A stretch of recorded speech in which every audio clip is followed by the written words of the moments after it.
Alright, welcome back ladies and gentlemen to another solo leveling Arise video. In this we will just be going over the stat points and how that system should work for you, whether you're new to the game or you've been playing for a while now. Currently, I think this is probably day 9 for me. I've been free to play for 9 days. And I'll just go over how you should be playing the game and where your points should be associated to, depending on where you are. So I'll basically split this video into 3 different parts. And the 3 different parts will consist of people who are pay to win, or sort of whales in as you call in the community, where you pay and get the coins. So like you can see I'm free to play because I'm broke as hell right now. So the 3 different categories I'll be talking about is people who are pay to win, people who are free to play but are from level 0 to a level, let's say 39, and people who are level 40 and greater. Okay, firstly we'll quickly get over with the pay to win people. To be honest, they can reset as many times as you want. Just to let you know, whenever you reset the price, this price has been reset twice and it increases every time you reset your stats. So I don't recommend wasting any of this. You can see that it literally takes up nearly half my coins associated with me. So that's pay to win done. So the next would be from level 0 to level 39. That until, let's see, that would be around chapter 10 or 11. Yeah, once you're done Baruka, or if not even Baruka. This is the final mission. You can see the power for this is 83k. When I played it last, I was probably, I'm 10k down the thing and I still managed to beat it. So the points associated with you is still important no matter how you play it. And as a free to play player, you sort of build up that skill to play like in harder difficulty. So from 0 to level 39, I would recommend all your stats to be even, with the majority of it going to strength. Now how that works is the 3 stats you will be focusing on is strength, agility, and perception. So these 3 allow you to sort of build up a thing called your precision.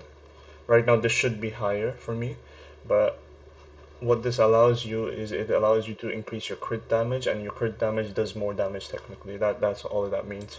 So the more damage you do is the more you improve in the game. So what I would recommend is whenever you go by this, you just do, let's say you have 10 to start with, you would get 5 over here, 3 over here, and 2 over here. So 5 for strength, 3 for agility, 2 for perception, or you can swap it either around. So that doesn't, your stats don't really matter if you do it evenly, but you cannot, like this one was a mistake here. But you should not do anything to vitality or intelligence because they don't help at all. So your main focus should be strength, agility, and perception. So this allows you to sort of gauge, and these 3 will improve your gameplay drastically compared to these 2. So strength, agility, perception, split it how you want it. It doesn't affect you until you reach level 40. Now, with free to play, where I am right now, chapter 12. Yeah, chapter 12. This one. I've got through all of this. 81k power needed, 84k, 86k, 89k. It goes all the way till here. I did 100k with 73k power. So this shows that this was after I switched my stats. So I switched my stats to the currently what you're seeing. So this is now from level 40 and greater. There was a thing going around where it should be agility and perception, but that doesn't help at all when you compare it to strength and perception. There's probably lots of videos all around, but this allows you to do more crit damage, and it sort of targets your enemies better. What you should also realize is that when you go on hard mode, the sort of enemies you face back, right, the Kangs, the goblins, the Igrises, and all that stuff, you would need a higher strength gauge. Like this is 81k. This is the same level as a chapter 12 right now that I just showed. Chapter 6 is comparable to chapter 12. So you would need the same amount of difficulty and the same amount of stats to beat Kang in itself. So the best split to have from level 40, even level 37, let's say level 37 to level 40 and greater, all the way till probably 75 unless you want to test your own. For free to play, this is all for free to play, is strength and perception, because you do not want to be keep constantly resetting.